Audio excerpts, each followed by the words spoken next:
wondering why we've ended up on the beautiful but isolated islands of Curacao and Bonaire to study Anoles lizards?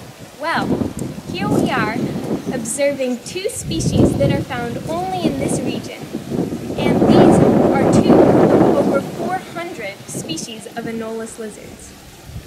The genus Anoles supports lizards that can be found from the southeastern United States through the Amazon rainforest in South America, including the Caribbean islands, which are most densely populated with anoles. For this project, we are specifically contrasting the species of Anoles lineatus of Curacao and Aruba and Anoles bonairensis of Bonaire, which are both found in very limited ranges. The evolutionary stories of these two species are similar.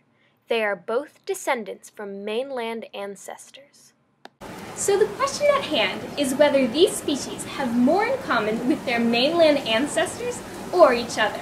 In other words, has convergent evolution caused these two anoles to adapt to their island habitat, or do they bear more resemblance to their original founding populations? Our mission: study the behavior of said anoles, record data on their habitats, measure their physical abilities, and prove, is it geography or genetics?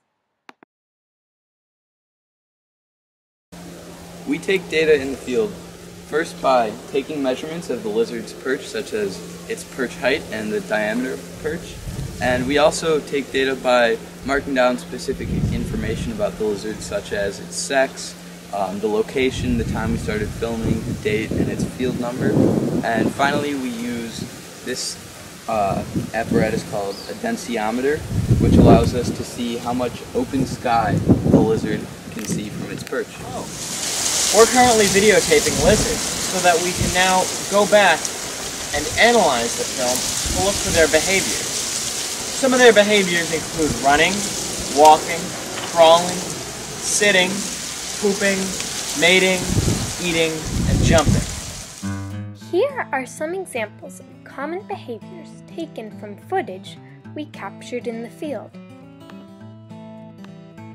Running is when the anole moves at top speed, while walking is a steady pace. And crawling is the slowest movement.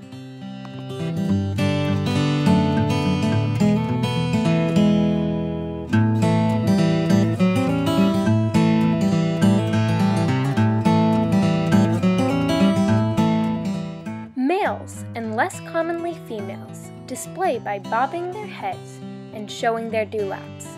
This behavior is a sign of aggression towards the same sex, or can be part of the mating ritual if directed at the opposite sex.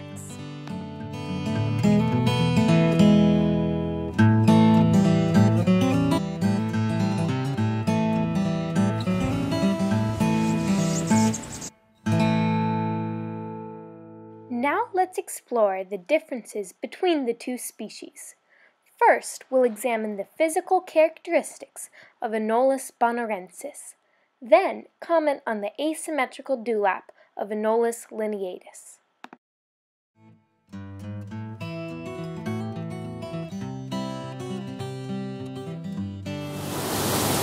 Anoles bonairensis proved itself to be a cryptic and skittish species, especially in comparison to Anoles lineatus.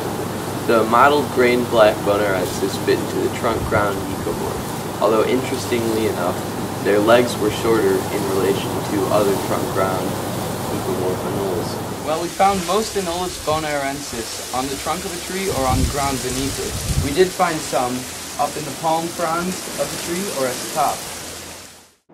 Although their habitats contained some diversity, most of the diversity within the species stopped there.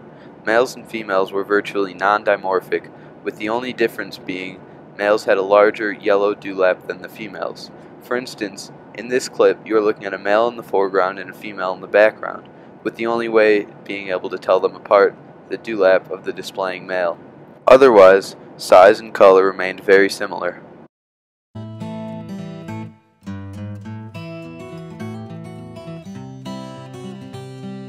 in nature we find that it's symmetrical, such as this leaf, or in fact human beings.